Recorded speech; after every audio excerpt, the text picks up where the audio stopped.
ಏನು ಹೇಳಿ, ಇವಾಗ ನನ್ನ ರಿವ್ಯೂನೇ ಜನಗಳ ರಿವ್ಯೂ. ನಾನು ಹೇಳಿದ್ನಲ್ಲ ಎ ಪಿಕ್ಚರ್ದು ಅಷ್ಟಿಷ್ಟೆಲ್ಲ ಬೈದಿರೋದು ನಮಗೆ.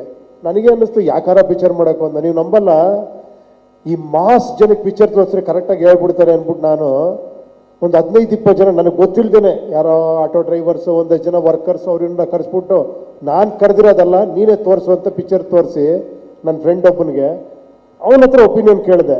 ಅವನಿಗೆ ತಲೆ ಕೆರ್ಕೊಂಬಂದ, ಏನು ಇವ್ರಿಗೆಲ್ಲ ಇಷ್ಟ ಆಗುತ್ತೆ ಅಟ್ಲೀಸ್ಟ್ ಅಂದರೆ, ಕುಪ್ಪಿ ಯಾಕಮ್ಮ ಈ ಥರ ಸಿನಿಮಾ ಮಾಡಿದ್ಯಾ ಅಂತ ಕೇಳಿದ್ರು. ಏನಂತೀರಾ?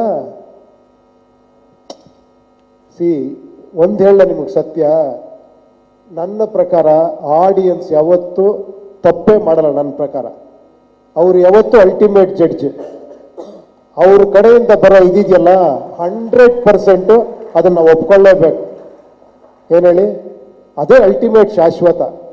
ಯಾವಾಗಲೂ ಅಷ್ಟೇ, ಕಂಟೆಂಟು ನಾವೇನು ಆನೆಸ್ಟಾಗಿ ವರ್ಕ್ ಮಾಡಿರ್ತೀವಿ, ಆಮೇಲೆ ಜನ ಯಾವ ಥರ ರಿಸೀವ್ ಮಾಡ್ತಾರೆ ಅವ್ರ ಒಪಿನಿಯನ್.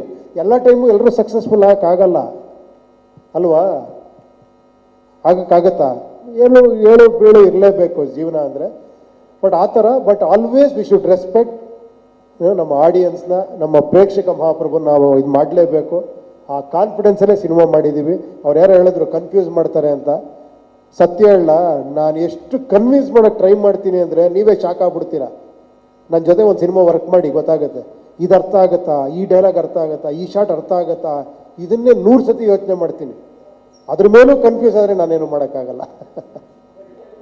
ಈಗಲೇ ಪೇಮೆಂಟ್ ಇಸ್ಕೊಳ್ಳೋಣ ಅಂತಲ್ಲ. ಕೊಲೆ ಇದ್ದೀರಿ ನೀವು ಸರ್, ಪಾರ್ಟ್ 2 ಸೇರಿ ಬತಾಬಿಡಿ ಸರ್ ಅಂತ. ಡಿಸ್ಕೌಂಟ್ ಅವಾಗ ನೋಡಿ, ಇಲ್ಲಿ ಪ್ರೊಡ್ಯೂಸರ್ ನೀವು ಪಾರ್ಟ್ 2 ಅಂದರೆ ಡಿಸ್ಕೌಂಟ್ ಅಂತಾರೆ. ಯಾಕೆ ಬೇಕು ಇವೆಲ್ಲ?